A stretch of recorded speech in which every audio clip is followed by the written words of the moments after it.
यानंतर बातमी आहे स्कूल बसेसबाबतची। विद्यार्थ्यांच्या सुरक्षित वाहतुकीसाठी राज्य सरकारच्या शिक्षण विभागानं नुकताच एक महत्त्वाचा GR जाहीर केलाय।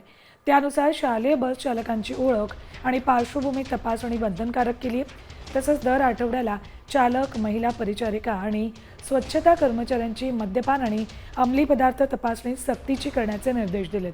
शाळांनी अशा चालकांची नियुक्ती करताना अत्यंत काटेकोरपणे पार्श्वभूमी तपासणी करावी असे आदेश शिक्षण विभागानं दिले आहेत।